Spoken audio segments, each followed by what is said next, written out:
Decir con eso, I am Hispanic enough. No. You should leave the ministers in charge of arranging community events. You've never come to a rally before. Do you live? Why do you think you speak for me, for my family? What? We don't need help. You're hurting the community. Who sent you? I knew just about every person who lives in West Dallas. I've never seen those people before. Luis, baby, I've been getting weird calls. People saying you better stop what you're doing. Calls from who, Mom? I don't know. They hang up when I answer. Maybe we should stop just for a while, or at least get your name out of the paper. Luis, these people, they don't mess around. No. It just means that we're getting the attention we deserve. I'm not going to let them scare me into quitting. So I keep traveling.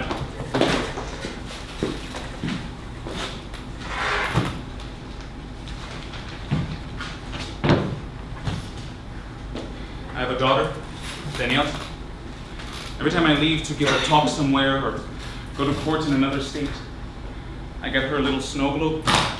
Sorry I wasn't with you. One night I got home late. I sneaked in through the door, put this suitcase silently in the living room, and went into the kitchen. Suddenly. Danielle, ¿qué pasa? Dear Lord. They shot through the window.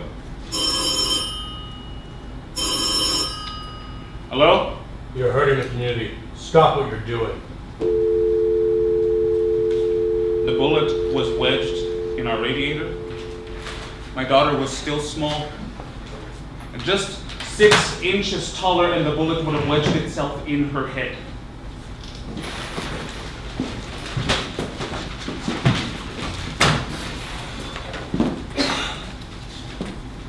There was no stopping this thing.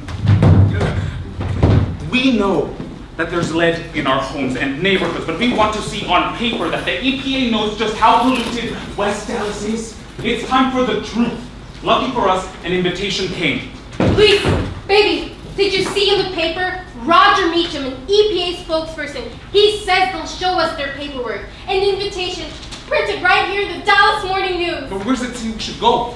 To their offices in West Dallas and downtown. Well, perfect. They're right here in West Dallas. No, we gotta go downtown. Jim, how many times do they hide stuff from the people of West Dallas? We gotta go to the main office, make them see us. Well, how many people are you going to take? I'll case the place, then let you know. All right, you just give us the word. So I went to the EPA's downtown office, sat outside all day, making the plan for the protest, checking out the flow. When's the most people going in and out of the building? Okay, 11:30 is our go time, because everyone leaves to lunch, right? So 12:30, they're back, trying to get back into the building. They all have to take the elevators up to their offices. Reba! Mr. Lewis, how are you? I'm good, Miss Reba, how are you? Doing good, honey. Miss Reba, I want you to make a few phone calls for me, okay?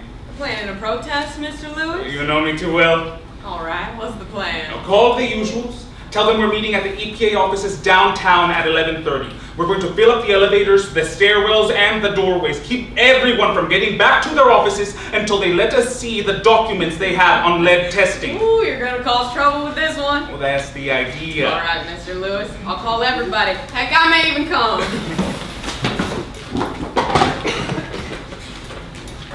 We show up with over 400 people. I mean, this thing has blown up. After being on the news for years, people have really started supporting our community.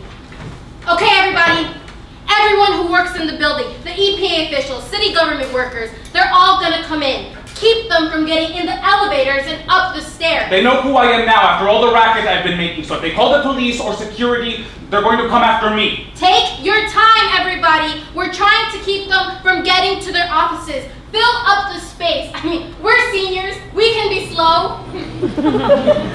They got the message quick. Helicopters, police cars, even horseback officers. Looks like somebody may be tapping your phone or something. Oh, that's okay. I have nothing to hide. You know, Jim and I get into the same elevator. All of a sudden, this guy comes bursting into the lobby, pushes past all the old people, and gets in with us, stands right next to me. Mr. Sepulveda, can I help you? He put his foot in the corner of the elevator door so it wouldn't close. I look up and there are all these cameras on us. I didn't call no cameras, I didn't, so he must have. Mr. Sepulveda, my name is Roger Meacham. I'm a spokesperson for the EPA. I'd just like to chat with you for a moment. Well, Mr. Meacham, y'all sent me an invitation in the newspaper. I have it right here. Y'all said point blank, the people of West Dallas are welcome to see the public records on the contamination. That's what we're doing here. Just want to look at the public records. Hey, let us stop. We're going to those offices. Yeah, let him go see the record. Mr. Meacham, I'm a citizen of Dallas. I have not only your invitation to see those records, I have a right. Luis, put your hands in your pockets. What? Why? There's cameras on you. Put your hands in your pockets so they don't think you did anything. We have a right to see. Let him off. You told us to come here, remember? Luis, your hands in your pockets. The people are getting agitated, you know, they're all yelling. You can't keep information We have from a us. right to know. Meacham still has his foot on the elevator door, keeping it from closing. I reach over to push the button for the 5th floor, and as I do, Meacham whispers in my ear. Punch me. I put my hands in my pocket. Come on, punch me. No, sir, why would I do that for? Come on, Luis. You know you want to. For the cameras, they're all on you just like you want it. Come on, if you make a big scene, it'll show the country how passionate you and your community really are. He just kept standing there. And God knows I did want to hit him. I mean, we had a right to see the public records about West Dallas. We were the public record. Mr. Lewis, there's a lot of officers here. Are you going to jail? If I stay here, yes, I am going to jail. Will I have to go with you? No, just me. Jim, I think I'm going to jail today. God damn, you know I'd go with you, Luis. I can't get arrested. I have some warrants in New Mexico that have nothing to do with this. Let's just stick around for another 5 minutes and I'll think of something. Okay. So we stick around, just standing in that elevator with Meacham. I mean, he literally had his foot in the door, keeping us from going up and seeing those records. Let us up. You work for us. The people. You can't keep secrets like this. Everybody, I think we've proven our point today. This is not the Environmental Protection Agency. It's the Lying Protection Agency. They refuse to tell the people they represent the truth, the facts. They sent us a written invitation published for all of Dallas to see, but it was a sham. The EPA is supposed to uphold our right to a healthy environment for a community where children can go outside and play without being poisoned. As far as I'm concerned, you work for the RSR, the smelter. You profit off our death. You don't care about West Dallas. Let's go home. Shame on the EPA! Shame on Dallas! Shame on the EPA! Shame on Dallas! The next day, I get a call from out of California. They want me to come testify before Congress in Washington, D.C.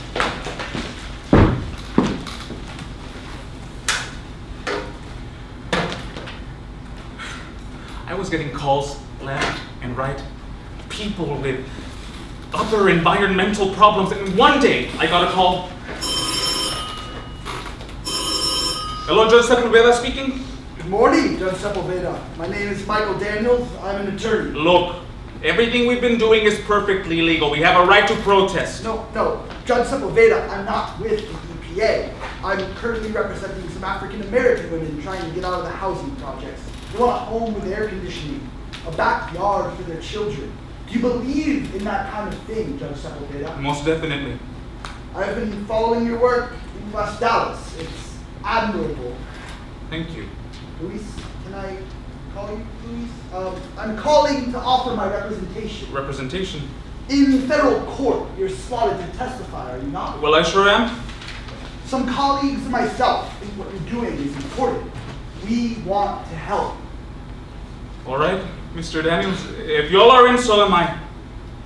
And so all of a sudden, I have these 3 attorneys at my back. At that point, I may as well have taken the bar myself.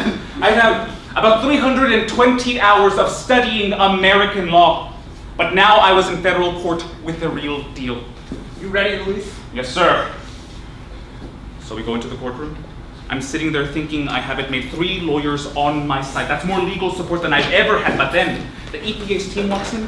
They must have had about 20 lawyers. One of them walks past me. I look down at his shoes. They didn't have a single wrinkle on them.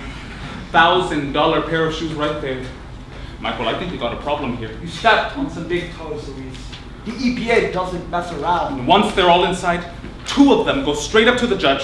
Your Honor, before the proceedings begin, we're actually going to end them. The UPA is declaring West Dallas an emergency Superfund site. You're what? West Dallas is too polluted for human life. We're taking jurisdiction over its cleaning. Excuse me? But you've been telling Mr. Sepulveda and the citizens of West Dallas for years that there is no contamination. If there's no contamination, why are you putting in place an emergency Superfund? So we can enter the area and clean as quickly as possible. And you're aware that by calling for the designation of a Superfund site, an emergency Superfund site, you are stating that this is an area where it is too contaminated, too poisonous for people to live and work? Yes, Your Honor, West Dallas fits that description. So your position on the contamination has changed. Yes. And what, may I ask, has spurred this sudden change of heart? Respectfully, Your Honor, you have no jurisdiction at this point. We've made our decision. You've been saying that this man is crazy, that the community of West Dallas is a bunch of reactionary, handout demanding lunatics. Recent evidence brought to light has shifted our understanding of the issue. Recent. We've had the test results for decades and you just shoved us aside until an opportune moment for you to clean up your mess? Judge Sepulveda, please control yourself. Your Honor, if there are no more questions, we'd like to end this session. Do you understand that this requires the demolishment of every home and building surrounding the smelting? That all of the people living in the area must be relocated on your dime? We work for the EPA. We understand the obligations we have to Superfund sites. So what caused the change? Huh? Did you finally develop a conscience, or did you just finally get tired of losing court cases to children? Judge Sepulveda, you know as well as I do that your outbursts are unacceptable. Are there any more questions, Your Honor? So, West Dallas is under your jurisdiction now. Yes, Your Honor. The only thing I have to say is, may God have mercy on your souls if it's not cleaned up properly.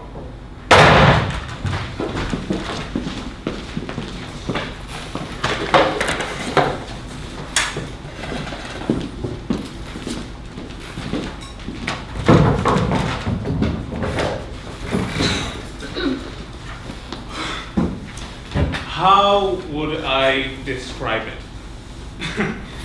It was environmental racism. I'd call it like I see it. It was just so obvious. I mean, here's a lead smelter, and right across the street are these shanties. And the people that live in these shanties, they're the ones forced out of the city. They're the people who work at the factories. You're walking door to door, talking to people, hearing their stories. That was the most important work for me. At that time, there was a list of issues correlated to lead poisoning. But there were all these other things that people had, like, I don't know, diabetes, kidney failure, immune system stuff, none of which at that time was for sure linked to lead. Now it is. Now it is. We can point to those illnesses as definite symptoms of lead poisoning. And there was our neighbor, Elisa. She had a backyard garden. So it was even worse than we knew. And the correlation between lead and crime is massive. You know, lettuce, peppers, chayote, even some flowers. So it's wildly insidious to cram undesirable industries and people into the same place just because they are different than you. I went to her house and I asked her, hey, do you know what you're planting? Sí, Mr. Lewis. Estoy sembrando verduras. You know, food for my kids, my family. And to dump pollutants into the environment that make human beings antisocial and rob them of IQ over and over and over again. It was just so clear. It was environmental apartheid. Jim called it apartheid. That's pretty good. Yeah. Yeah, it was. No, Elisa. You're planting poison. This land is lethal.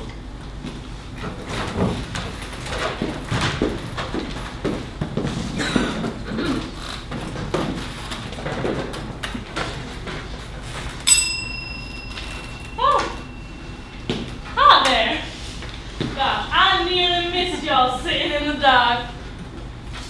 Did you miss me? Well, I'm glad to be back. I thought West Dallas had booted me out for good. But that's never the way these things go now, is it? I heard y'all are thinking about relocating your fine families around these parts. And if you're not, well, you should be. What's that? You've heard about West Dallas. Why would I want to move there, you ask? It's nothing but industry, pollution. It's an emergency Superfund site, for God's sake. Picture this for me. A line of restaurants, cafes, boutiques, where you can buy shoes for your designer dog, all in the heart of an ethnic wonderland. Sounds like some little corner of LA or New York even? My friends, I'm here to tell you, cultural paradise is much closer than the coasts. In fact, it's right here in Dallas. With the new Margaret Hunt Hill Bridge, we've hopped the Trinity River connecting thriving downtown right to the heart of West Dallas. Who needs a metaphor? We're literally bridging the divide. Your dream neighborhood has never been closer. But you better move quick. Yes, sir, property is being snatched up mighty fast in the new West Dallas. With realtors playing the game, plots of land are going for pennies on the dollar. Buildings will be razed to the ground naturally and replaced with comfortable apartments, condos, or even $1 million homes. The current residents, we give them a fair deal. They have the right to buy their previously rented land just like all the professionals we've invited to come on over and claim a stake. West Dallas residents may not have the funds to get in on this revitalization adventure, but America was always a land of opportunity, not guarantee. Now, wasn't it? Yes. In a few short years, I foresee a departure from the old. The young folks, new generations of professionals, they want grit, integration, culture. I promise you, in 10 years, you won't even recognize little old West Dallas as the slide-filled wasteland you love to ignore. In fact, there's a little company you may have heard of. Amazon, it's called. Yes, even Jeff Bezos thinks West Dallas might be the place to be. Or he will soon. The city of Dallas bid this 16-mile stretch of potential as the site of Amazon's new headquarters. Picture that. All those Seattle hippies moving down here getting some good Mexican food for the first time in their lives. Yes, sir. That'll be a sight to see. I won't miss it. I'll always be here.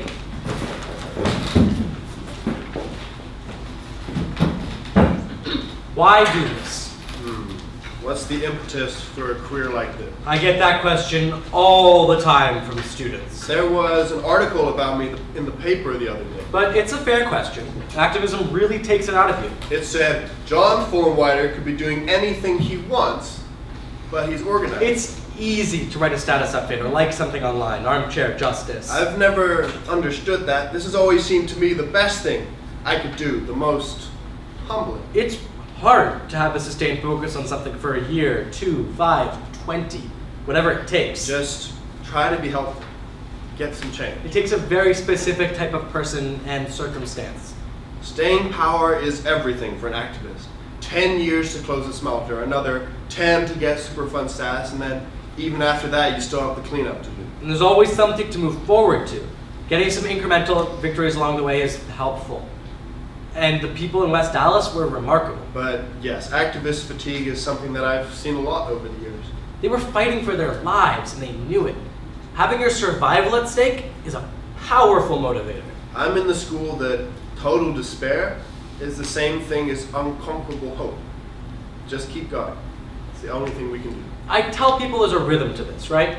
There's a rhythm to events, there's a rhythm to your speaking, there's a rhythm to your storytelling.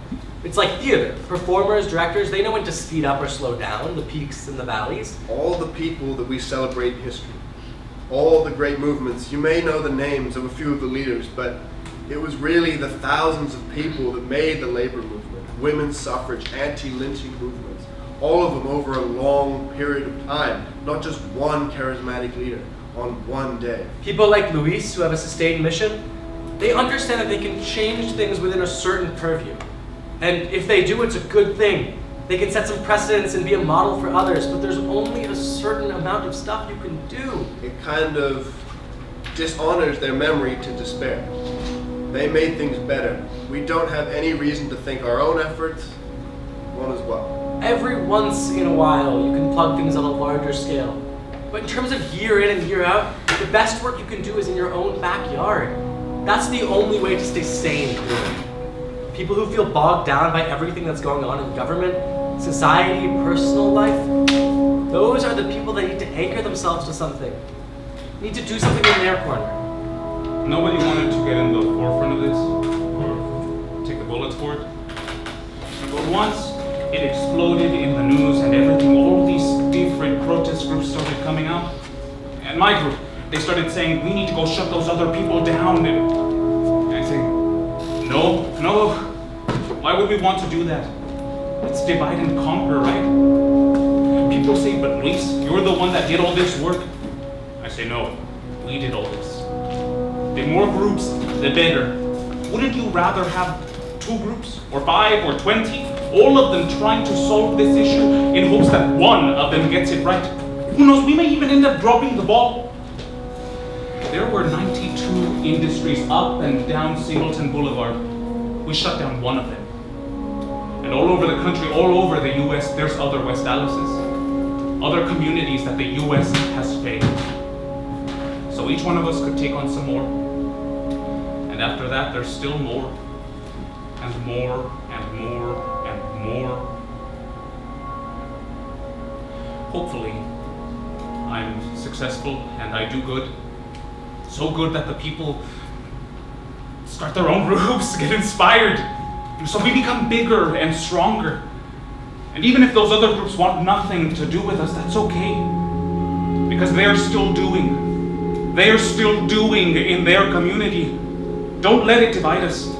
Don't let anything divide us. Our focus is to help the people, to give them a better life and make it so they can live and their children can live. Doesn't matter if you're poor, disabled, black, brown, whatever. Everyone has a right to a safe environment.